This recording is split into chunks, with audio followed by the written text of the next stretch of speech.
اعوذ باللہ من الشیطان الرجیم بسم اللہ الرحمن الرحیم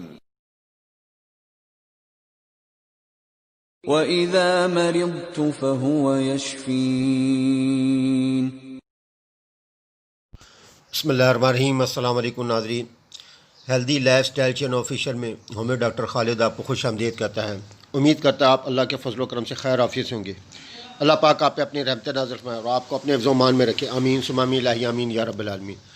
آج جس موضوع پہ ہم بات کریں گے یہ بڑا اہم ہے، دوران خون کو درست کرنے کے لیے ہومیوپیتھ میڈیسن سے علاج۔ جی ہاں، دوران خون کو درست کرنے کے لیے ہومیوپیتھک میڈیسن سے علاج، اس موضوع پہ ہم بات کریں گے۔ ویڈیو شروع کرنے سے پہلے آپ سے چھوٹی سی درخواست ہے، اگر آپ نے میرے چینل کو لائک نہیں کیا لائک کریں، سبسکرائب نہیں کیا سبسکرائب کریں اور بیل نوٹیفیکیشن کو ضرور دبا دیں تاکہ جو بھی ویڈیو اپلوڈنگ کر دوں وہ بآسانی دیکھ سکے۔ ویڈیو کو آخر تک ضرور دیکھے گا تاکہ آپ اس سے مستفید ہو جائیں۔ شکریہ۔ ڈاکٹر ریکویک اینڈ کمپنی نے آر نمبر 63 ڈراپس کی صورت میں بنائے ہیں۔ ڈاکٹر ریکویک اینڈ کمپنی نے آر نمبر 63 ڈراپس کی صورت میں بنائے ہیں، جس کا مقصد ہے یہ دوران خون کو درست کرنے کے لیے بہترین دوا ہے۔ دوران خون کو درست کرنے کے لیے ہومیوپیتھک دوائی ہے، R63 ڈراپس کی صورت میں بنائے ہیں، جو ڈاکٹر ریکویک اینڈ کمپنی جرمنی میں بنائی ہیں۔ اس کے علامات ایسے ہیں: جسم کی رگوں میں دوران خون کی خرابیوں، انگلیوں کا سن ہو جانا، دل سے خون لانے والی شریانوں کے اندر ورم جس سے خون گزرنے میں دشواری، خون کی کمی کی وجہ سے ٹانگوں کی کمزوری اور چال میں فرق آ جانا، ہاتھ اور پیروں کی انگلیوں کی بے حسی اور مردہ ہو جانا، گینگرین، پنڈولیوں میں ایندھن کی طرح درد، دل کی طرف خون لے جانے والی رگوں وریدوں یعنی وہ رگیں جو جلد کے نیچے نیلی رنگ کی نظر آتی ہیں، ان کی تمام بیماریاں۔ ان تمام علامات میں R63 ڈراپس کو ریگولر استعمال کریں۔ اس دوائی میں جو فارمولہ شامل کیا گیا ہے وہ انتہائی اہمیت کا حامل ہے۔ اس کا مقصد اس طرح رگوں کو بھیج جانے اور تنگ ہو جانے کی روکتی ہے۔ اس دوا کا خاص اثر رگوں کے ریشوں پر ہوتا ہے۔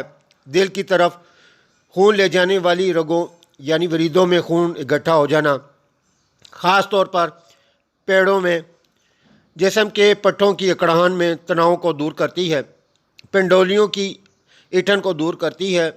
تناؤ اور اکڑان کی کیفیت خواہ کسی وجہ سے ہو، پنڈولیوں کے پٹھوں میں ایٹھن، ذیابیطس یعنی شکر کی بیماری کی مریضوں میں انگلیوں کا مردہ ہو جانا، ہاتھ پیر سن اور چونٹیاں چلنے کا احساس، ایٹھن اور اس کے ساتھ متاثر حصہ کا ٹھنڈا محسوس ہو جانا یا بالکل سن ہو جانا، ہاتھ پیروں میں اکڑان، کمزوری کا احساس اور چبھن، سارے بدن میں ٹھنڈک کا احساس، پنڈولیوں میں ایٹھن، سن لگنا یا بے ہوش ہو جانا۔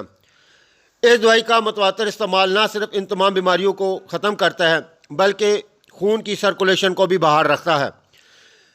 اس کا طریقہ استعمال اس طرح ہے: اگر بیماری پرانی ہے تو 10 سے 15 قطرے صبح دوپہر شام ایک گھٹ پانی میں ڈال کر پی لیں۔ آرام آنے کی صورت میں 10 قطرے 3 ٹائم ایک گھٹ پانی میں ڈال کر پی لیں۔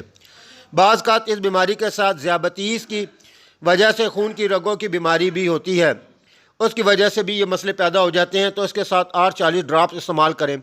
انشاءاللہ اس دوائی کے متواتر استعمال سے نہ صرف آپ کے تمام مسئلے حل ہو جائیں گے باقی اس کے ساتھ اگر آپ کو شاٹیکا کا بھی مسئلہ ہو رہا ہو، اس کی وجہ سے شاٹیکا کا مسئلہ وہ بھی حل ہو جائے گا۔ اس دوائی کو متواتر استعمال کرنے کے ساتھ انشاءاللہ تھوڑے دنوں کے بعد ہی آپ اس کا بہترین رزلٹ پائیں گے۔ امید کرتا ہوں ناظرین آپ کو میری یہ ویڈیو پسند آئی ہوگی۔ میری اس کاوش کو پسند کریں، لائک کریں اور کمنٹ ضرور کریں۔ آپ کی کمنٹس میری حوصلہ افزائی بڑھاتے ہیں۔ مزید معلومات اور رہنمائی کے لیے دیکھتے رہیں healthy life style channel official on YouTube. نئی ویڈیو کے ساتھ آپ کی خدمت میں پھر حاضر ہوں گا۔ جب تک اپنی عزت و وقار کا خیال رکھیں۔ اللہ حافظ۔ السلام علیکم ورحمۃ اللہ وبرکاتہ۔